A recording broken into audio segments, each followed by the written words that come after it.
जय श्री कृष्ण। कर्म करते हुए भी मनुष्य कैसे मुक्त हो सकता है, यही दिव्य ज्ञान मिलता है श्रीमद् भगवत गीता के अध्याय 4 में। भगवान बताते हैं कि निष्काम भाव से किया गया कर्म बंधन नहीं बनता। सच्चा ज्ञान अज्ञान को मिटाकर जीवन को सही दिशा देता है। यह अध्याय मनुष्य को धर्म, कर्तव्य और मोक्ष का मार्ग समझाता है। तो आज हम चौथे अध्याय का सच्चा रहस्य का श्रवण महात्म्य सहित करेंगे। शुरुआत करते हैं श्री गुरु चरणों में शत शत प्रणाम। ओम श्री परमात्मने नमः। श्रीमद्भगवद्गीता अथ चतुर्थोऽध्यायः। इसके उपरांत भगवान श्री कृष्ण बोले, हे अर्जुन, मैंने इस अविनाशी योग को कल्प के आदि में सूर्य के प्रति कहा था, और सूर्य ने अपने पुत्र मनु को कहा, और मनु ने अपने पुत्र राजा इक्ष्वाकु के प्रति कहा। इस प्रकार परंपरा से प्राप्त हुए इस योग को राजर्षियों ने जाना। परंतु हे अर्जुन, वह योग बहुत काल से इस पृथ्वी लोक में लोप प्राय हो गया था। वह ही यह पुरातन योग अब मैंने तेरे लिए वर्णन किया है, क्योंकि तू मेरा भक्त और प्रिय सखा है। इसीलिए तथा यह योग बहुत उत्तम और रहस्य अर्थात अतिमर्म का विषय है। इस प्रकार भगवान श्री कृष्ण ने वचन सुनकर अर्जुन ने पूछा, हे भगवान, आपका जन्म तो आधुनिक अर्थात अब हुआ है, और सूर्य का जन्म बहुत पुराना है। इसीलिए इस योग को कल्प के आदि में आपने कहा था, यह मैं कैसे जानूं? इस पर श्री कृष्ण भगवान बोले, हे अर्जुन, मेरे और तेरे बहुत से जन्म हो चुके हैं, परंतु हे परंतप, उन सबको तू नहीं जानता है और मैं जानता हूँ। मेरा जन्म प्राकृत मनुष्य के सदृश नहीं है। मैं अविनाशी स्वरूप अजन्मा होने पर भी तथा सब भूत प्राणियों का ईश्वर होने पर भी अपनी प्रकृति को अधीन करके योग माया से प्रकट होता हूँ। हे भारत, जब जब धर्म की हानि और अधर्म की वृद्धि होती है, तब तब ही मैं अपने रूप को रचता हूँ अर्थात प्रकट करता हूँ, क्योंकि साधु पुरुषों का उद्धार करने के लिए और दूषित कर्म करने वालों का नाश करने के लिए तथा धर्म स्थापन करने के लिए युग युग में प्रकट होता हूँ। इसीलिए हे अर्जुन, मेरा वह जन्म और कर्म दिव्य अर्थात अलौकिक है। इस प्रकार जो पुरुष तत्व से जानते हैं, वह शरीर को त्याग कर फिर जन्म को नहीं प्राप्त होता है, किंतु मुझे ही प्राप्त होता है। हे अर्जुन, पहले भी राग, भय और क्रोध से रहित अनन्य भाव से मेरे में स्थित वाले मेरे शरण हुए बहुत से पुरुष ज्ञान रूप तप से पवित्र हुए मेरे स्वरूप को प्राप्त हो चुके हैं। क्योंकि हे अर्जुन, जो मेरे को जैसे भजते हैं, मैं भी उनको वैसे ही भजता हूँ। इस रहस्य को जानकर ही बुद्धिमान मनुष्यगण सब प्रकार से मेरे मार्ग के अनुसार बरतते हैं, और जो मेरे को तत्व से नहीं जानते हैं, वे पुरुष इस मनुष्य लोक में कर्मों के फल को चाहते हुए देवताओं को पूजते हैं, और उनके कर्मों से उत्पन्न हुई सिद्धि भी शीघ्र ही होती है, परंतु उनको मेरी प्राप्ति नहीं होती। इसीलिए तू मेरे को ही सब प्रकार से भज। हे अर्जुन, गुण और कर्मों के विभाग से ब्राह्मण, क्षत्रिय, वैश्य और शूद्र मेरे द्वारा रचे गए हैं। उनके कर्ता को भी मुझ अविनाशी परमेश्वर को तू अकर्ता ही जान, क्योंकि कर्मों के फल में मेरी स्पृहा नहीं है।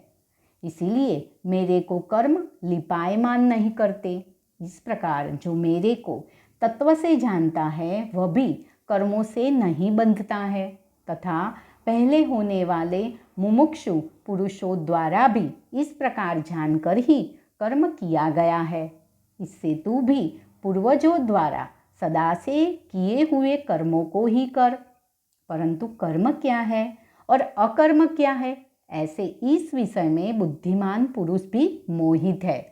इसीलिए मैं वह कर्म अर्थांत कर्मों का तत्व तेरे लिए अच्छी प्रकार कहूँगा कि जिसको जानकर तू अशुभ अर्थांत संसार बंधन से छूट जाएगा। कर्म का स्वरूप भी जानना चाहिए और अकर्म का स्वरूप भी जानना चाहिए तथा निषिद्ध कर्म का स्वरूप भी जानना चाहिए, क्योंकि कर्म की गति गहन है। जो पुरुष कर्म में अर्थांत अहंकार रहित की हुई संपूर्ण चेष्टाओं में अकर्म अर्थांत वास्तव में उनका न होनापना देखे, और जो पुरुष अकर्म में अर्थांत अज्ञानी पुरुष द्वारा किए हुए संपूर्ण क्रियाओं के त्याग में भी कर्म को अर्थांत त्याग रूप क्रिया को देखे, वह पुरुष मनुष्य में बुद्धिमान है। वह योगी संपूर्ण कर्मों का करने वाला है।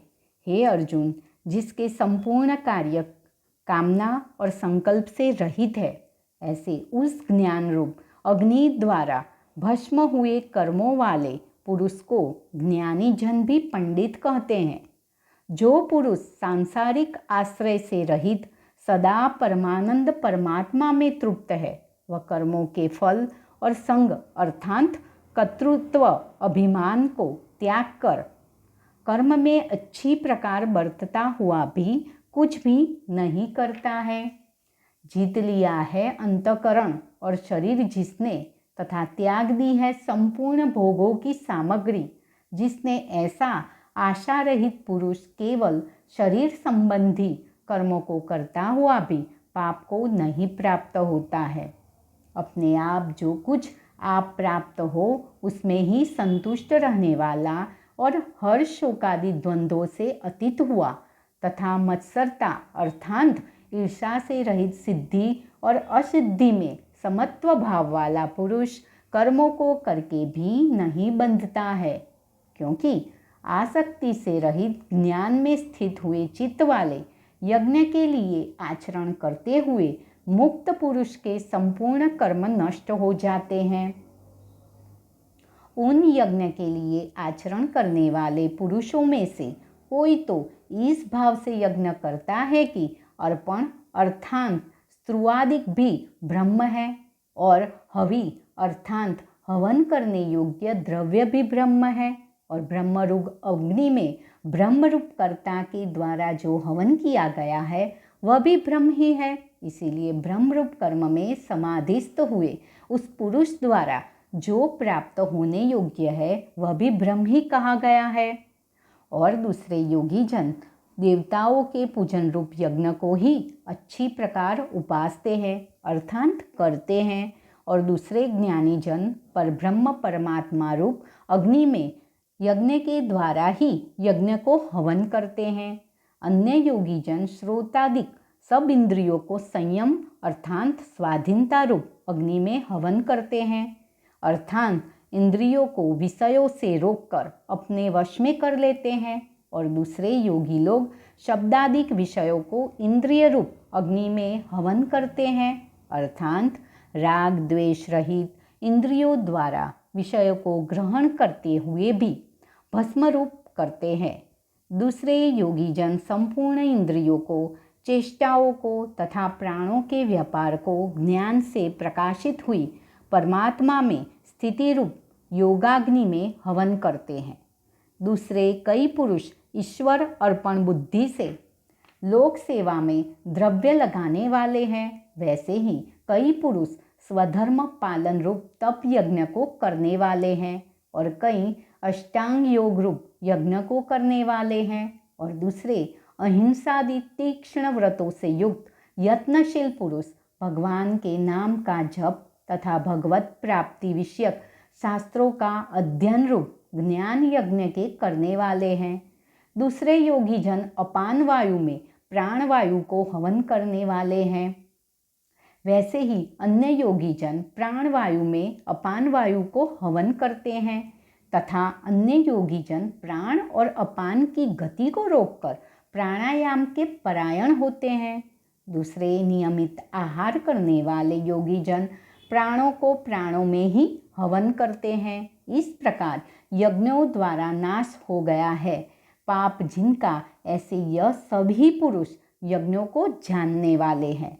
हे कुरुश्रेष्ठ अर्जुन, यज्ञों के परिणाम रूप ज्ञानामृत को भोगने वाले योगीजन सनातन परब्रह्म परमात्मा को प्राप्त होते हैं और यज्ञ रहित पुरुष को यह मनुष्य लोक भी सुखदायक नहीं है।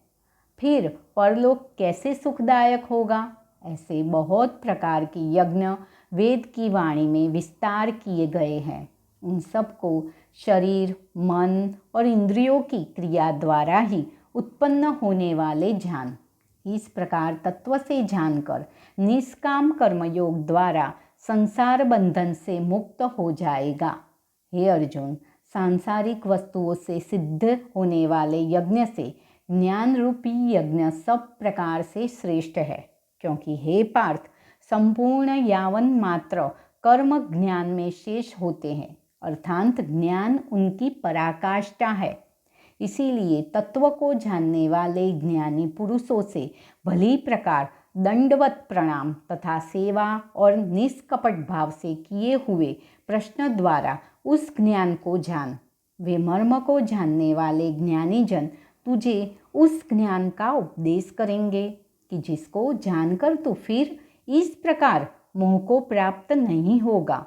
और हे अर्जुन, जिस ज्ञान के द्वारा सर्वव्यापी अनंत चेतन रूप हुआ अपने अंतर्गत समिष्ट बुद्धि के आधार संपूर्ण भूतों को देखेगा और उसके उपरांत मेरे में अर्थात सच्चिदानंद स्वरूप में एक ही भाव हुआ सच्चिदानंदमय ही देखेगा। यदि तू सब पापियों से भी अधिक पाप करने वाला है तो भी ज्ञान रूपी नौका द्वारा निसंदेह संपूर्ण पापों को अच्छी प्रकार तर जाएगा। हे अर्जुन, जैसे प्रज्वलित अग्नि ईंधन को भस्ममय कर देता है, वैसे ही ज्ञान रूप अग्नि संपूर्ण कर्मों को भस्ममय कर देता है। इसलिए इस संसार में ज्ञान के समान पवित्र करने वाला निसंदेह कुछ भी नहीं है।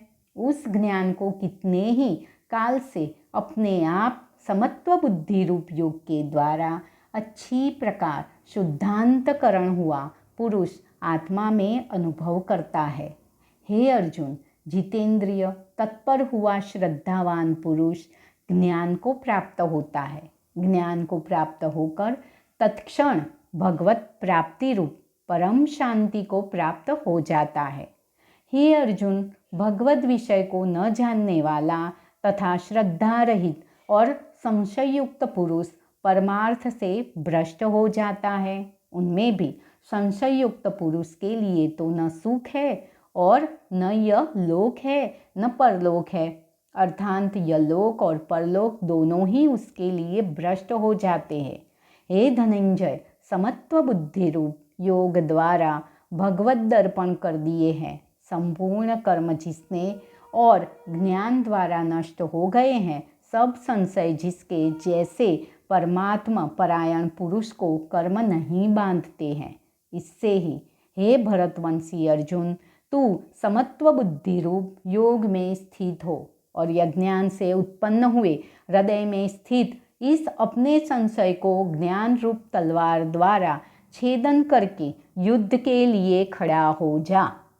ओम तत्सदिति श्रीमद्भगवद्गीतासु उपनिषत्सु ब्रह्म विद्यायां योगशास्त्रे श्रीकृष्णार्जुन संवादे ज्ञानकर्म संन्यास योगो नाम चतुर्थोऽध्यायः।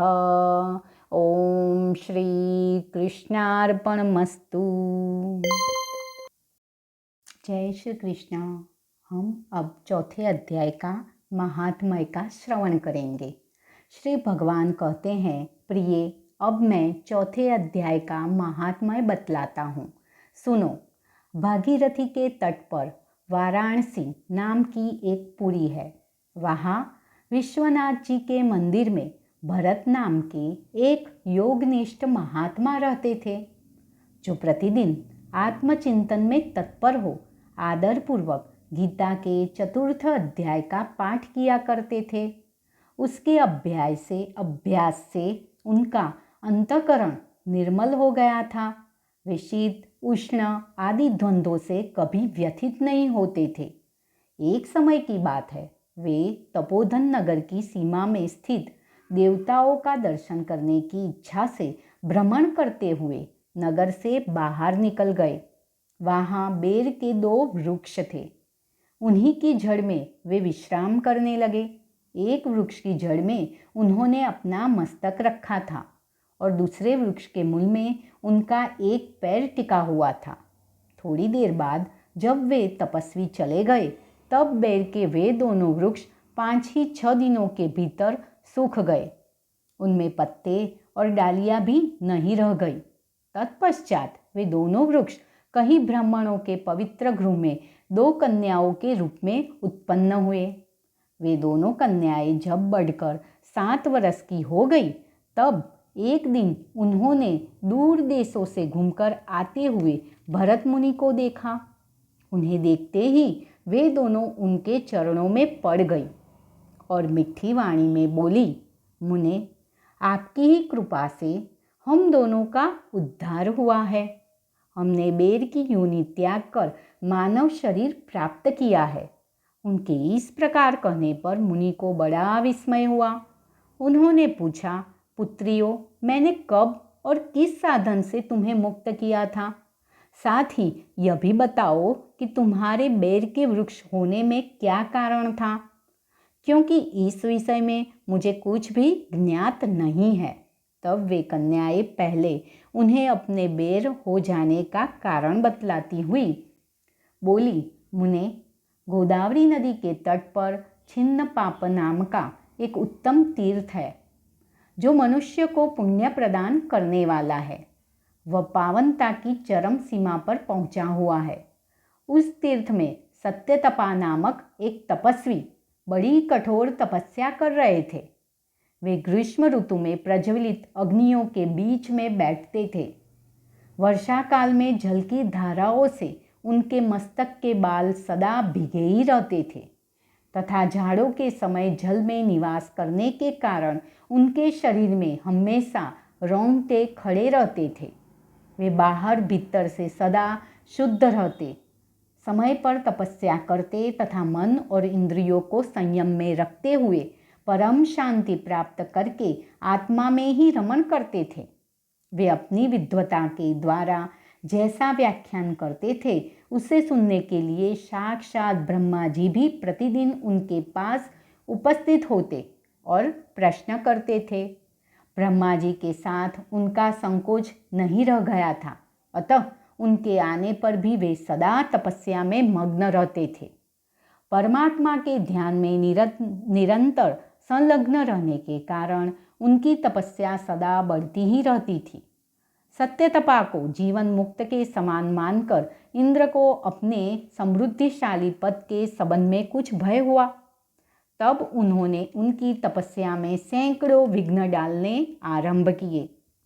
अप्सराओं के समुदाय से हम दोनों को बुलाकर इंद्र ने इस प्रकार आदेश दिया, तुम दोनों उस तपस्वी की तपस्या में विघ्न डालो, जो मुझे इंद्र पद से हटाकर स्वयं स्वर्ग का राज्य भोगना चाहता है। इंद्र का यह आदेश पाकर हम दोनों उनके सामने से चलकर गोदावरी के तीर पर, जहाँ वे मुनि तपस्या करते थे, आई। वहाँ मंद एवं गंभीर स्वर से बजते हुए मृदंग तथा मधुर वेणुनाद के साथ हम दोनों ने अन्य अप्सराओं सहित मधुर स्वर में गाना आरंभ किया। इतना ही नहीं, उन योगी महात्माओं को वश में करने के लिए हम लोग स्वर, ताल और लय के साथ नृत्य भी करने लगी। बीच बीच में जरा जरा सा अंचल खिसकने पर उन्हें हमारी छाती भी दिख जाती थी। हम दोनों की उन्मत्त गति काम भाव का उद्दीपन करने वाली थी, किंतु उसने उन निर्विकार चित्त वाले महात्मा के मन में क्रोध का संचार कर दिया।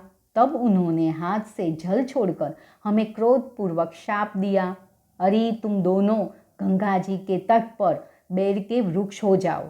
यह सुनकर हम लोगों ने बड़ी विनय के साथ कहा, महात्मा, हम दोनों पराधीन थी, अतः हमारे द्वारा जो दुष्कर्म बन गया है उसे आप क्षमा करें। यो कहकर हमने मुनि को प्रसन्न कर लिया। तब उन पवित्र चित्त वाले मुनि ने हमारे शापोद्धार की अवधि निश्चित करते हुए कहा, भरत मुनि के आने तक ही तुम पर यह शाप लागू होगा। उसके बाद तुम लोगों का मर्त्य लोक में जन्म होगा और पूर्व जन्म की स्मृति बनी रहेगी। मुने, जिस समय हम दोनों बैर वृक्ष के रूप में खड़ी थी, उस समय आपने हमारे समीप आकर गीता के 4 अध्याय का जप करते हुए हमारा उद्धार कर दिया था, अतः हम आपको प्रणाम करती हैं। आपने केवल शाप से ही नहीं, इस भयानक संसार से भी गीता के 4 अध्याय के पाठ द्वारा हमें मुक्त कर दिया। श्री भगवान कहते हैं, उन दोनों के इस प्रकार कहने पर मुनि बहुत ही प्रसन्न हुए और उनसे पूजित हो विदा लेकर जैसे आए थे वैसे ही चले गए, तथा वे कन्याएं भी बड़े आदर के साथ प्रतिदिन गीता के 4 अध्याय का पाठ करने लगी, जिससे उनका भी उद्धार हो गया। तो यह गीता जी का अध्याय स्वयं भगवान ने कहा है कि इसका श्रवण और मनन करने से हमें मुक्ति मिल जाती है और प्रभु का धाम प्राप्त होता है। गीता जी के यह अध्याय सुनने में आपको आनंद आता हो तो मेरी चैनल अच्युत वाणी को लाइक, शेयर और सब्सक्राइब अवश्य कीजिएगा। ओम श्री कृष्णार्पणमस्तु।